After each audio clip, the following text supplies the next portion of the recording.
Um, for a long time now, I have been bringing up for 4 years that two, the two most horrifying things that the Obama and Biden administration did, and Biden was up to his ears in both of these things, was they deliberately lost the Iraq War, pulling out our troops uh, just at the time when a small number of troops could have prevented the country from falling into chaos and civil war, when it was no harm to us, and ISIS took over and they killed 250,000 people.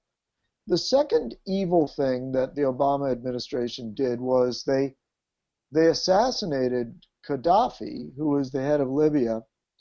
Libya, and instead of putting in a force that could have uh, shepherded that country into stability, a few thousand men would have been enough. They just killed Gaddafi and then let the country dissolve into chaos. And now slavery, black slavery, has come back to Libya because there's no law anymore, It's a and failed state. they're kidnapping black people and selling them in slavery. So those are two among many evil things that the Obama administration did. The third most evil thing was to make a deal with Iran that would ultimately allow them to get a nuclear bomb. Now, for 4 years, I've been bringing these things up to Rick, and I read the nuclear agreement with Iran very carefully. At one time, I had most of it memorized. And it was a terrible idea that was incredibly dangerous. But I brought up the three incidents periodically for the past 4 years. And I finally found out why he did these things. I was listening to a Dr. Walid Fares, who is a Lebanese scholar that studies foreign policy, specializing in the Middle East. And he has presented the idea, and you can't prove it. There's no way, I'll say in advance, we don't have Obama on tape saying this is what he was trying to do. But you can infer it because I've never understood. Was it just stupidity? Was it treason? Well, why would Obama do all these things? And Fares says there is a logic to it, and that is that uh, the key to it was Obama's first trip overseas was to, I believe it was Egypt or Saudi Arabia. I believe it was Egypt. Egypt. And he, at that time, made a speech apologizing for a foreign policy under Bush, American foreign policy, and he insisted that the Muslim Brotherhood sit in the front row. Now, the Muslim Brotherhood was almost illegal in Egypt. And the reason is that the Muslim Brotherhood were religious fanatics, Muslim religious fanatics. And he also had them to the White House. And Walid Fares says that Obama was simply a devotee, a fan of the Muslim Brotherhood, because all of these actions, it turns out that the Muslim Brotherhood was the progenitor of ISIS. So when ISIS started going on a rampage through North Africa, through Iraq, Obama wasn't against it because he was always sympathetic to the Muslim Brotherhood. We have that on record. And he actually wanted Iran to get a nuclear bomb so that they would be more powerful. He thought that He hated Israel. He was the only American president to vote against Israel in the UN. And so that's what he wanted. Now I'll bring it to a close. So you talked excessively. Now I'm done. I got that away. I got away with that. And so for our viewers, that is why that this brings it all together. That basically he liked ISIS. He liked the Muslim Brotherhood, and that's why he did those things. That's the best explanation I've heard. I certainly will not be voting for this Obama fellow. Biden was in on all of it. Okay, no, I will be voting for Biden. But I will tell you a secret that, and I've implied this before, but I will state it explicitly, that I was a Hillary guy when it was Hillary versus Obama. My preferred order of presidents would have been Hillary then Obama. Now, that's an imperfect argument that I'm about to make because Hillary was Obama's Secretary of State when they pulled out of Iraq. So obviously they had some degree of agreement in pulling out. She was part of that. But my thesis about Hillary versus Obama is that I would have preferred Hillary because Hillary was already pissed off. Hillary already had the Republicans' number. Hillary had been attacked by Republicans for 20 years before the 2008 election. She had deep, deep experience of being attacked by Mitch McConnell and every other fucking Republican. And I'm sure had a deep animosity and suspicion. Well, we know Bill Clinton left her alone. Whatever. I mean, fucking. Yeah, Bill Clinton got, hand jobs and BJs and okay. And those had terrible. They fucked up the whole 21st century. If you track the effects of Bill Clinton getting blown in the Oval Office, it was a catastrophe. Bill Clinton should have learned to beat off to porn like everybody else. Just because you're president doesn't mean that you can fucking wreak havoc with the nation just so you can jizz. But anyway, I wanted a pissed off president, a president who wasn't going to buy the bullshit who wasn't going to try to get along with the Republicans, who was going to go in there hostile from word go, because certainly the Republicans were hostile from word go. From Mitch McConnell saying in the very first week, or I think very first day after the election, that his objective was not letting Obama do anything to make him a one-term president. So anyway, I don't need to go on much about that, but I would have preferred an angry-ass fucking Hillary in there, not getting played by fucking Mitch. Also, I think now it's been presented as a deficiency in Hillary, but if you don't like that they pulled out that we pulled out of Iraq, I think that would have been less likely under Hillary, because I think she is basically more hawkish than Obama was. Now, but I don't know. I said that's an imperfect argument because we don't fucking know. But anyway, let me move on to what I think should be our last topic, because since we're moving, going twice a week, we don't need to go 2 hours at a time. And here comes my big poopy smear of Donald Trump, courtesy of the New York Times, which today released a huge ass article because they got a hold of the last 20 years of Trump's federal taxes. And out of the last 15 years, in the 15 years since the year 2000, Trump didn't pay any taxes in 11 of those years because he was so busy losing up to $900 million a year, or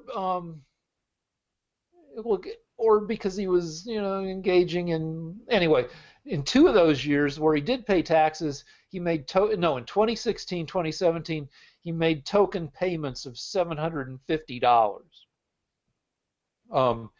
His deductions included $70,000 in hairstyling, $100,000 in his own hairstyling, $100,000 in Ivanka's hair and makeup. And this long ass article, the New York Times says this is just the tip of their reporting, and more stuff will be rolled out. These are the tax records that people have been, that liberals have been, and Democrats have been yelling for since the election of 2016. New York Times is rolling them out. And they make Trump look poor. He has $426 million in personal debt coming due in 2022. Since 2010, he has stiffed lenders out of $280 million. The only people who would loan him money were Deutsche Bank, backed up by the Russians. The only time, hold on, one more That's thing, and not then I'll in let you, people's then I'll let you respond. taxes. One more sentence, That's one more not sentence, in then you can people's respond. taxes, One more Rick. sentence. The only time, it's a Russian sentence, so you can respond to both.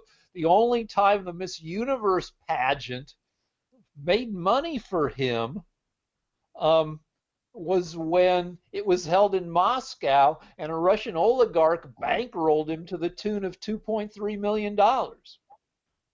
Now you go ahead. Also, I don't think it's going to change anybody's minds. Well, I don't think it should, because number one, the New York Times is on record. There is one of the editors of the New York Times admitted in 2017 that they're no longer committed to the truth. They would be willing to lie if they had to smear Trump. So I, first of all, Did James don't O'Keefe know. get him on tape? No, but he said this. He said that he made it in an announcement to his staff that they're no longer objective. That it was their duty to support the defeating Trump in any way they could, because in times like these, it would be the right thing to do to change the nature of the paper to make sure that they attack Trump as much as possible. So so first of all, I don't believe anything that the Times says.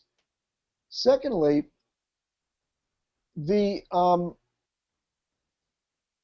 so that's my argument to challenge the credibility of your witness. Well, all Trump has to do is release his taxes. Hang on. However, I think only a leftist, because leftists are obsessed with money and envy of rich people, is really that interested. Well, I read the article myself. I read a brief version of it, and not from the New York Times, just a distilled version of it from a somewhat neutral source. And basically, he's a very wealthy man that's going back and forth, making money, losing money, trying to get out of trying to pay as little taxes as he can. He's at one point, basically, he's averaged $1.4 million a year in taxes. Sometimes he paid as little as $750. Sometimes it was really high. He apparently paid as much as $80 million, but then got refunds back to $70 million, and only a somewhat small person would really give a damn. I'm not going to make my decision based on what his financial dealings are, so long as they were legal. He's doing everything that rich people do. They try to get out of paying taxes. It's really not a moral issue to me. It's not a big issue. Last week I told you that it turns out, I found out even more, that Hunter Biden received millions from the son of Joe Biden, received millions, some of which was from the Chinese Communist Army, and that his partner in a company where it's just him and his partner received 3.5 million from the widow of the mayor of Russia, and that he spent quite a bit of it on human trafficking of Russian whores. So this is, that made no impression on you at all. I think you were laughing about it last week. I think you thought that was the funniest thing you'd ever heard. No. And that it would have no impact on you whatsoever. Well, the Senate I think it's a lot. There was nothing actionable, but no, actually, that's not true. This is all new information. And it seems to me that if you're going to be worried about Trump's taxes and whether he was able to put on a pageant in Moscow, you should also be worried about Biden's son getting millions of dollars from the Chinese military. Okay. I don't know why that's not of concern to you. But on that, was it last week or Wednesday when I said here's some whataboutism, and I'll see you Hunter Biden's 3.5 million, and I'll raise you. I can give you your argument. It's 90 million from foreign organizations. Yeah, no, it wasn't 90 million. What it is like Disneyland, they sell products around the world, which sometimes go to Russia and China. That's what you had. It was a complete deception, and it's very unfair. In fact, anybody that has a 401k probably has money in China. They're the largest economy in the world. So that's not a fair comparison. Ivanka Trump's not getting money from the Chinese army. She's got 80 Chinese patents, but okay, go ahead. Well, okay, so, and Disneyland has 2 theme parks in China. And AMC is owned by China. This is ridiculous, Rick. They're not symmetrical. I would like to go on and say another thing you said last week was that you had seen this show on HBO. Oh, there's another HBO show, but go ahead. Yeah. Anyway, what's interesting about it is I'll actually see that in the show. It convinced you that you were very right to believe that Trump was mixed up with Russia, and that it showed you all the ways that it was. And you listened very carefully, and there were people from the FBI and the CIA that were interviewed. I'll make it even worse, though. I'll make it even worse. Over the years, the former head of the CIA, Director Brennan, actually went on CNN and said that Trump was a traitor, that he had colluded with Russia. And Adam Schiff, actually a representative, Intelligence Committee, the House, said that he had proof that Trump colluded with Russia.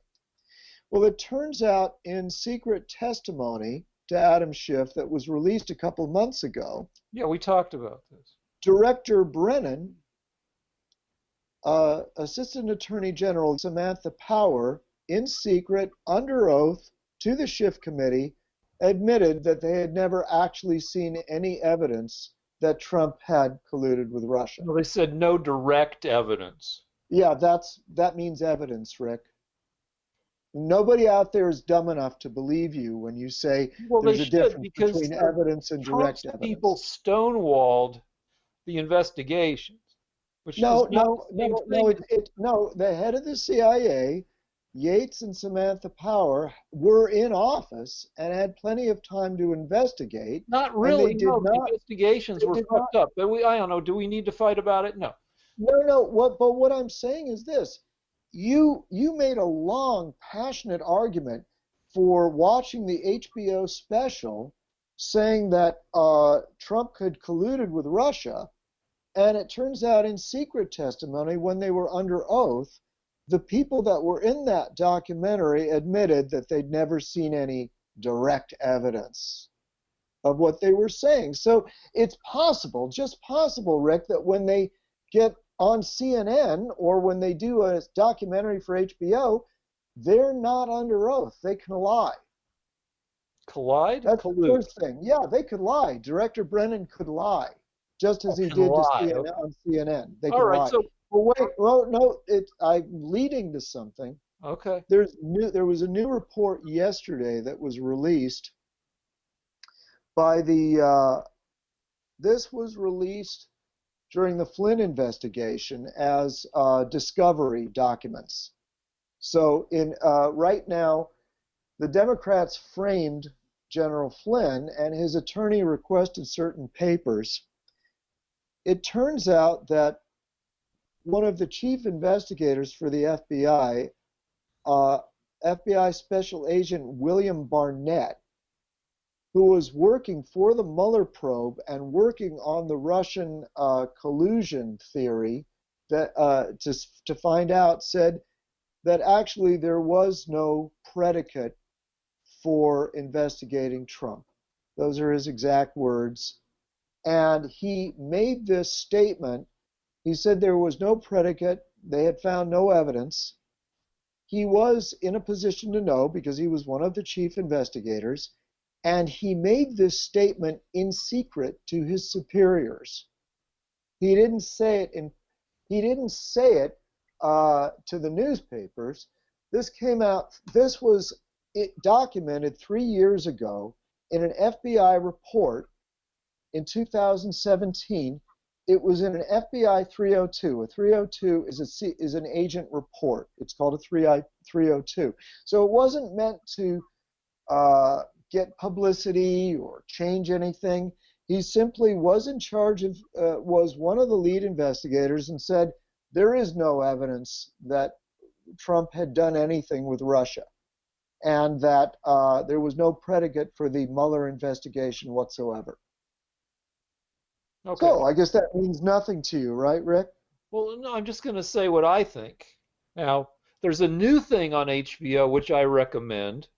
No, well, what do you think about what I said? Well, no, I'm responding. I'm saying. So there's a new thing on HBO which goes into the entire investigation. It's like a 2-night miniseries called The Comey Rule, based on Comey's book, I believe, about this period, with Jeff Daniels as James Comey. So it's a fictionalized, version of what happened. And it leans more towards what I believe than what you believe. But I think it's a good place to start, in that it's a fucking movie with recognizable actors. So, it's interesting enough to watch, even if you hate documentaries, because it's not a documentary. Carol and I were watching, and I was trying to explain, the background. It shows Strzok and Page banging, not the actual fucking, but the after the fucking. I'm trying to explain who everybody is, what you believe, what I believe, and Carol's like, it's too complicated. But at least you can watch this movie. If you can't stand the complicatedness of this, at least you can watch the movie and get a rough idea. If you want to learn more, then you can read more about this shit. You believe what you believe, which is that Trump was unfairly spied upon by people who didn't want him to become president, starting with Obama. And I believe that that's not the case. That the FBI had plenty of information that pointed at Russian involvement with people around Trump. Um, but fucking, watch HBO. Um, and I, Okay, I've had enough. all right, Um, let's wait. Is there good one? Oh, night. there one more thing. So Oh you yeah. can respond to one more point, which is that during 2016, the gap between Hillary and Trump in polling, it changed every day, and sometimes Hillary dropped under Trump. It was flipping back and forth, but generally Hillary was above, had more people said they were going to vote for her than to him. And as the election got closer, it always tightens up. And the race was between, the tightening and actual voting day. And it turned out the tightening beat Hillary's lead, and she lost. Um, this time around, we got all this shit flying around. You've got your thing, your things about Hunter Biden and my things about Trump's taxes and the now 210,000 U.S. COVID dead. Um, and none of it is making that big a dent in Biden's lead. It's tightening a little bit, but we're talking about Biden losing, less than a tenth of a percentage point lead a day, um, with 5 weeks to go. Um, and during, you know, Hillary versus Trump, 24% of voters were undecided. Now it's 9%. So all this shit is flying around, the September surprises, the October surprises. Um, we've got the debates in 2 days. And, none of it's changing people's minds. We'll see what, in 48 hours, we'll see. But it looks like, the die is, at least I hope the die is mostly cast. Well, this morning I heard a pollster for Trump, a guy that works with the campaign, and I frankly am concerned about the lead that Biden has. And the reporter asked him, how do you explain his being behind the polls like this? And he said, well, there are polls that are internal polls. That is where the candidate pays for a secret poll from a company and they want it to be accurate. And in the secret polls, Trump feels like he has a lead. He's indicating that he's got a lead, but or a lead in the right places. But what I thought was interesting was that he said that none of the polls said Trump would win in 2016. I remember he was behind, and I was very uh, ready to accept Clinton would win. But what happened is the pollsters were not able to change their method of polling in the past 4 years. They're still using the same inaccurate methods. So the polls were inaccurate in 2016, and he said they're still inaccurate. And he said the reason is that it's expensive to do polls. You have to pay people to do big ones. It's not free. And they have settled on a system of calling up people on landlines, and they're not calling people on cell phones. And it turns out that they missed all the people with cell phones in 2016, and that's one of the big reasons they lost, that their polls were off, is because their polling systems never reached white people without college degrees. For some reason, their polls were skewed towards different segments, and that knowing that they're not reaching certain segments, these polls try to compensate by adding and subtracting artificially. They're not even really giving you the results that they're getting. What they're doing is they're saying they use algorithms, he said, to sort of estimate who they're missing and who it is that they're saying, who it is that they're contacting. That's the first thing. The second thing is the shy Trump voters. Now, given the fact that Trump voters are getting shot by Democrats, starting with that poor congressman that was shot, Rand Paul was beaten up. It was the so you know it's open warfare. A lot of Trump supporters are afraid to admit that they're voting for Trump. That's the second thing. The third thing that you have to remember, Rick, as I've said 2 weeks in a row, and I'll make it very brief, is that if Trump wins Florida and Ohio, and every poll says he's neck and neck, at least neck and neck, then he only has to win one or two of the states he won before of Pennsylvania, Michigan, Wisconsin. That's why that's why I'm calling Florida voters, or at least trying to call them. Right. So the director has asked us what we think of the rallies, and my opinion of these Trump rallies is that on the one hand you've got a monolithic, absolutely ruthless effort by the media to promote Biden, who's basically a corpse.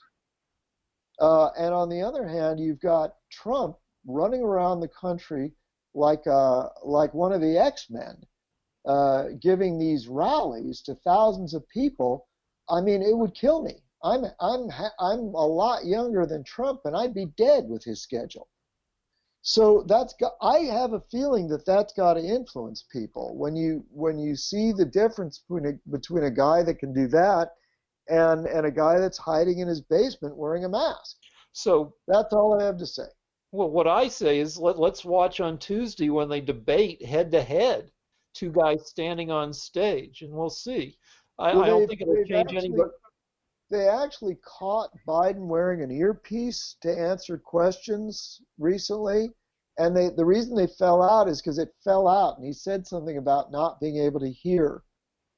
So if they can keep him from wearing an earpiece, I'm gonna say that if he does well, it's because he's getting answers fed to him through a hearing aid.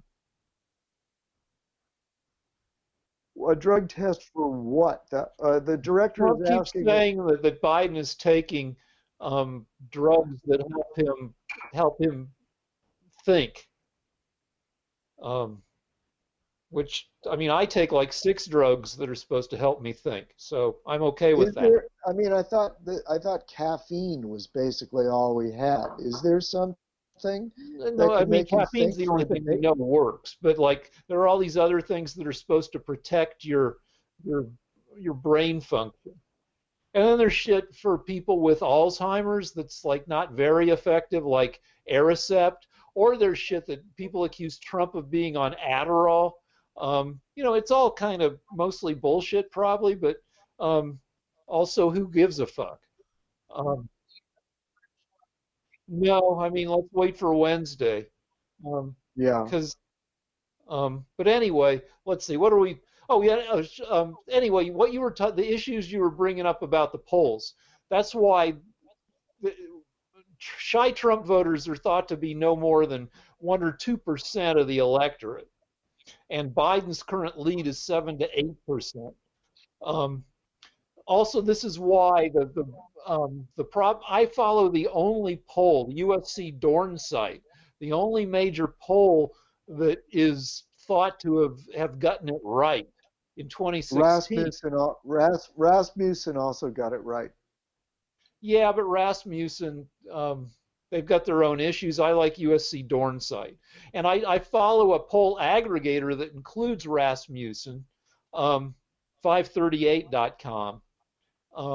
So I like the aggregators because they include a bunch of polls, dozens of different polling companies. So the effect of any one company will be less. And USC Dornsight had Trump ahead for much of the 2016 election. This time, the gap between the lead of Biden over Trump has consistently been well, it started off at 12 points and it's since narrowed to 10 points. So, I'm cautiously optimistic. All right, well, you may get your way. Israel might get destroyed, and we might end up with a socialist country. So I hope you get your wish, Rick. Bye. Bye. Thanks, everybody. We'll probably be back on Wednesday or Thursday with a post-debate show. Thanks for watching. Lance versus Rick at gmail.com is our PayPal dealie. Anyway, thank you. And hang in there regardless of who you're for. And watch this HBO shit. I don't know. Carol thinks that they won't let us into Canada. Iceland looks tough. Iceland would be great. Iceland looks super hip. Iceland looks what?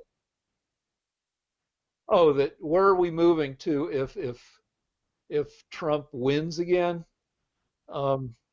Iceland is a tiny country, only a third of a million people. It looks like a place where they have foam parties every night, though I guess not with COVID, but it looks super duper hip. Education's free. I could get a graduate degree. But anyway, they're not going to let us in. So frickin' England looks good.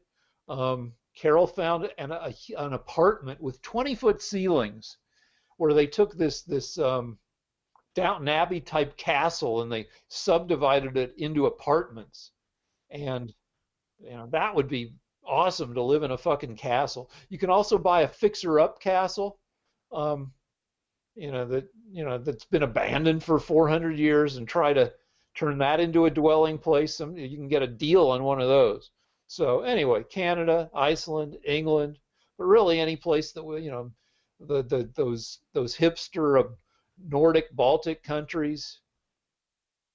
I don't know, Costa Rica will let you in for pretty cheap, like $100,000 to be. But I get nervous about those fucking Central American countries where you get a visit from the polizia in the middle of the night, with some guy with a really bushy mustache, an investigator so and so, and it makes me nervous. I feel like we'd be treated better in one of the blonde countries where they're drunk all winter because the sun doesn't go down or doesn't rise for 4 months starting in November. I don't know. Is that?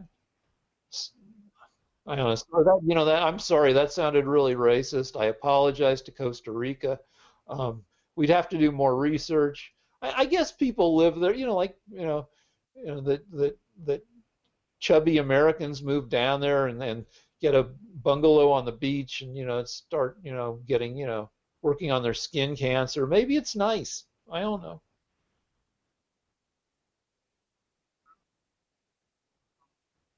I'm fine because it's a lot to type. Um, I think the T-shirts with her wearing a crown as the notorious ACB are ridiculous because her Catholic, I'm sorry, not her her flavor of religion says that women are subservient to their husbands. And so how do you wear the crown if your husband is the king of the house? Anyway, that's just my stupid Twitter reaction. And that's enough of this. What?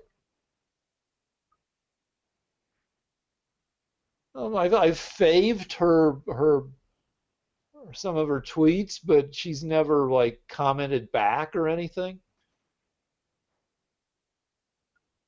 Oh, our director asked if I've ever interacted with Alyssa Milano on Twitter. And I fave everybody. I've faved like 150,000 tweets. Usually if I read a tweet and I like it even a little bit, I'll give it a heart. So, all right. So I'm a fave slut. All right, way too many, probably three and a half a day, at least.